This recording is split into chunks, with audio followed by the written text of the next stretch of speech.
Hey guys, it's Daniel. One of Nirvana's most famous concerts took place on July 23, 1993, in New York City at the Roseland Ballroom. This was Nirvana's new music seminar performance.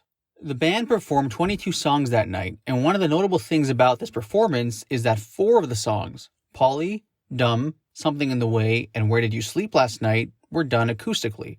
This took place 4 months before Nirvana's MTV Unplugged performance on November 18, 1993.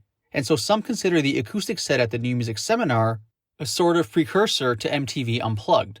I'm going to read to you a quote from Kurt Cobain from July 24th of 1993, the day after the New Music Seminar, where he shares his thoughts on the acoustic set.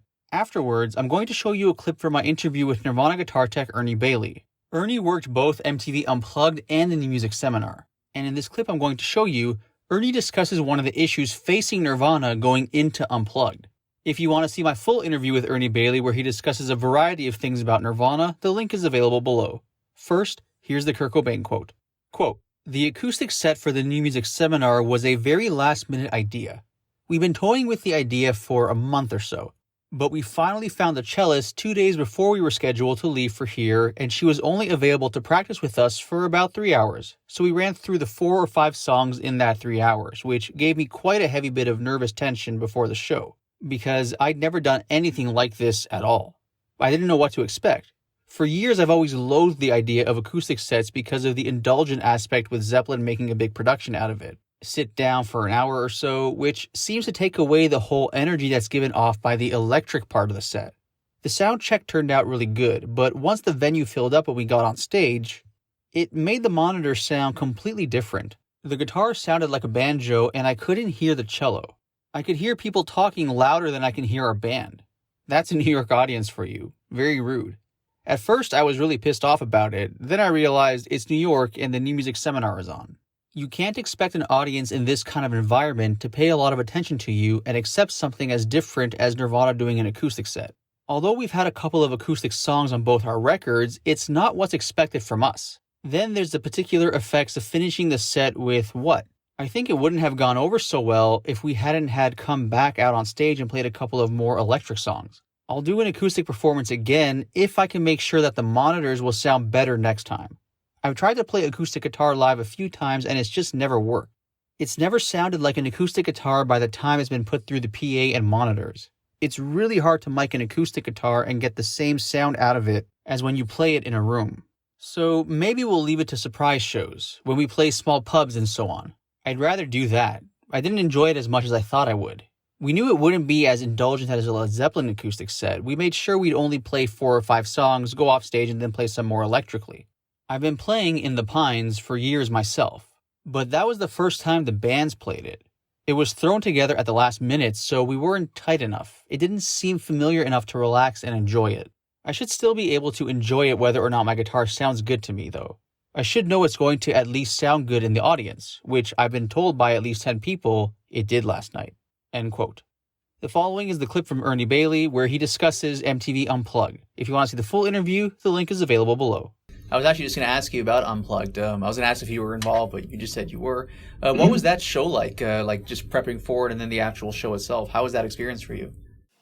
At first, I think it was kind of fun because we were going to be doing something we'd never done before. And then it did take some logistical effort to make the equipment happen, because Kurt did have some sort of abstract ideas about what he wanted to do with the guitar and things like that, and it's just not as easy and conventional as like, okay, here's an acoustic guitar that has a built-in pickup, let's just plug it in straight, let's go. So he had just a lot of things that he wanted to do that took a little bit of ironing out. So there was that, but I think the biggest thing was that the night before we did Unplugged, the day before, we went out to New Jersey and we held rehearsals out there. And just seeing that instilled a lot of doubt that it was a good idea to do the show, because it just wasn't moving along very fast. And, often, like you start working on something, your first pass at it's going to be a little rough, a little sloppy, and then it gets a little better, and then a little better. And then with most groups, it sounds like it's going to sound pretty quick, and it just was not happening. It just seemed like as nightfall was approaching, it was just like, oh my God, this is something that should not happen tomorrow. This is going to be awful. So really, I remember how I felt like going into the day, and it wasn't until they ran through The Man Who Sold the World where you heard it, and I think that I read something recently where Chris said that he didn't feel like he had it locked in, and he wound up just staying up all night, and I think inviting people into his hotel room. So they continued to practice, long after the fact, long beyond like what any of us had seen. So I was really surprised the next day to see what I saw, and it wasn't until hearing Man Who Sold the World that I realized that this could potentially be great. It's amazing. Well, I mean, it's one of their most legendary performances.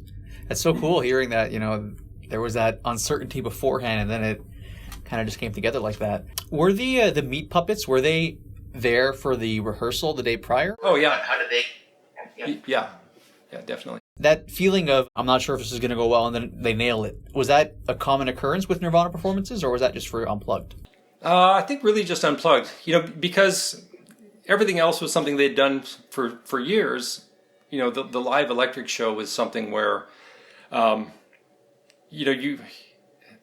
there wasn't really like a rigid, at least in the earlier years and all the way up until the Utero tour, it wasn't so scripted to where you ever really knew what was going to happen. And especially in 92 and 93, the shows were so far apart that there wasn't any sort of like a baseline normal. So you go in, and the shows were really kind of all over the place. And some of them were really interesting. Some of them were terrible.